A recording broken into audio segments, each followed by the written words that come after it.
Hello, my lovely viewer, I am back once again with Season 2 of Episode 5 of the American science fiction horror series, titled Stranger Thing. Watch the full video to find out the interesting part and please take care. As a disclaimer, this video includes my own analysis, commentary, and it's not a substitute of the full movie. Click the link below to watch, buy or rent the movie. This episode begins at Will's house. Will says to Mike about the incident that had happened at the school ground. Will says that he can feel that monster at his house, inside him, everywhere. He further adds, "It's like when you have a dream, and you can't remember it unless you think really hard." After listening to Will, Mike comes up with an idea, and suggests Will to act as a spy. Will is concerned that the monster will spy back, but Mike assures him that this will not happen. Hopper is down at the upside-down tunnels. A mouth like an orifice shoots spores into his face. He has been pollinated by the Demogorgon DNA. Hopper is staggering because of the toxic and hazardous air at Upside Down. Again, he is pollinated for the second time by orifice. He ultimately passes out on the floor of the tunnel. Tendrils coil around him and others close up the hole which he had entered from. Will awakes and looks scared. The boys then go to Joyce. Will tells her that he saw Hopper in the tunnel and is in trouble, and soon going to die. In the meantime, Hopper gains consciousness and wakes up, and finds the exit has disappeared. He then rips the sleeve from his shirt and wraps it around his face, to breathe through as a filter. He needs to find a way to escape, but at the same time, he must not get lost. So, he walks, drops a trail of cigarettes, and mark the way. Lucas is into Max. He is ready to break the group rule. He asks his father how he gets his mom to stop being mad. Father answers saying that he first apologizes, then gets her whatever she wants, and accepts that she is never wrong. Then we cut to a scene where Dustin's mother is looking for her cat. Dustin makes a call and says her that cats have been seen across the town in Loch Nora, and ask her to go over there. He stays there so he can move Dart. As his mother leaves, he quickly opens the basement metal doors, puts on some protective gear, grabs a hockey stick, and becomes ready to shift Dart. He makes the trail of lunch meat to the basement. He then opens the door and runs to hide in the backyard storage shed. He peeps from the small opening, and sees the Dart coming outside from the house, eating the meat trail. It looks muscular and has a long tail and a flower petal face. Dart eats the last piece of meat at the entrance of the basement, but suddenly looks back, sees Dustin hiding and peeping at it. Dustin takes a deep breath, gathers courage, and opens the door. He then hits Dart with the hockey stick. Dart flies inside the basement. He then hurries to the basement door, and quickly closes the metal door. Oh boy, what a bravery. In the next scene, we see Eleven hitchhiking on a truck. Finally, she is going to meet her mother. She thanks the truck driver and heads toward her mother's house. Eleven is at her house. She knocks on the door continuously, but her aunt screams her to go away. Eleven uses her power and opens the door. Becky is frightened to see the door open itself. Eleven then tells her that she wants to see her mama. Becky takes her to her mama.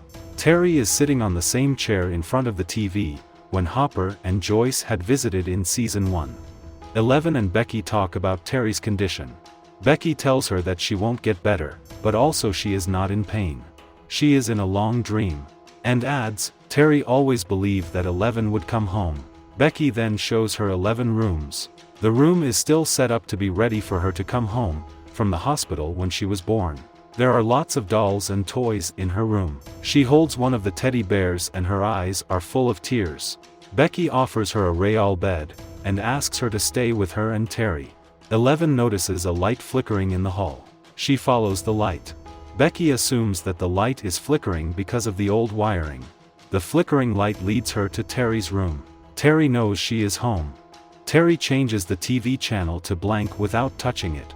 Eleven understands that her mother wants to talk with her. Eleven puts the blindfold on her, and goes to a negative space where she communicates psychically. Terry is there sitting on the same chair. She goes near Terry. Terry shows her in labor with the Jane. Becky takes her to the hospital. She delivers Jane. When Terry awakes, Becky tells her that Jane was stillborn. Terry doesn't believe it because she had heard Jane cry. A nurse rushes to her and gives her a sedative. After that, Terry carries a handgun and drives to the lab. As she reached the lab, she is stopped by the guards. She takes her gun and shoots the guard. She reaches the door of the room with the rainbow on it. Now we understand why she was only saying rainbow and cloud this whole time. She opens the door and finds Jane and Callie there. She is about to hold Jane, but right at that moment, guards dragged her away and taken to the rooms to give an electric shock. Brenner is there and asks them to set the dose at 450, which is most likely a deadly level. In the meantime, Jonathan and Nancy reach at Murray Bauman's home. It seems that Barb's parents sold their house and paid to him for searching Barb. He has not found the lead yet.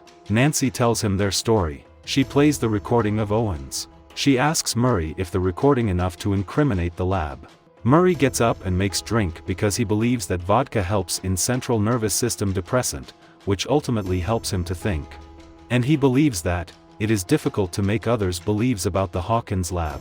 He offers them drinks and promises that lab will go down.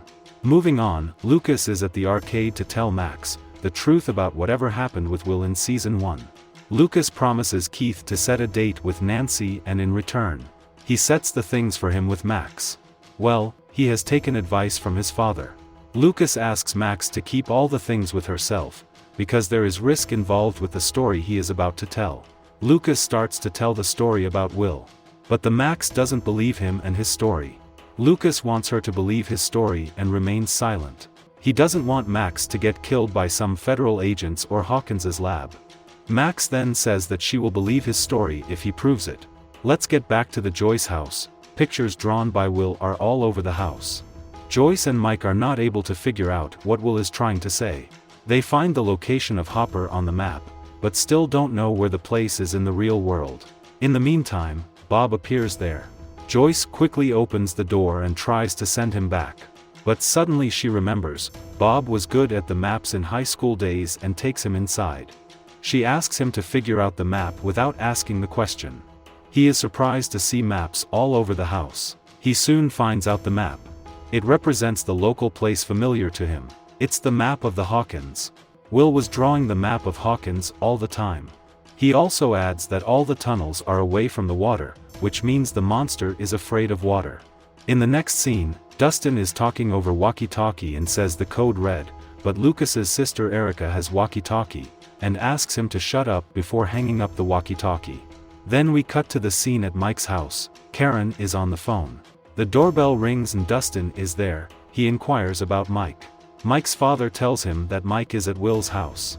Dustin leaves from there. On the way, he meets Steve going to apologize to Nancy.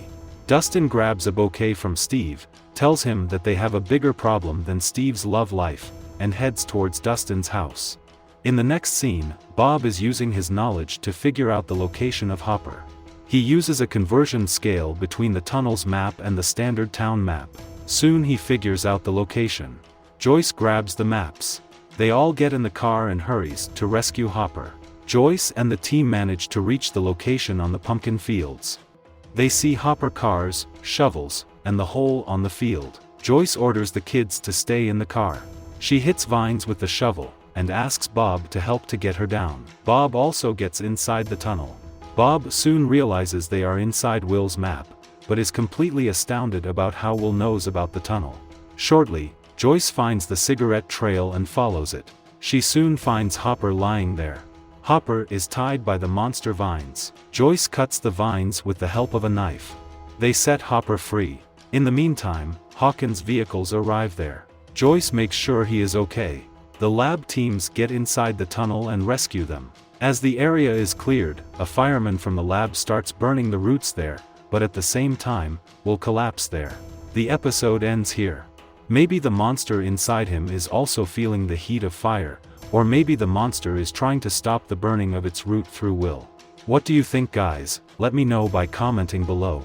Until then, subscribe to watch more videos like this, turn on notifications, and leave a like and comment to support the channel. Thank you for watching, and I will see you soon.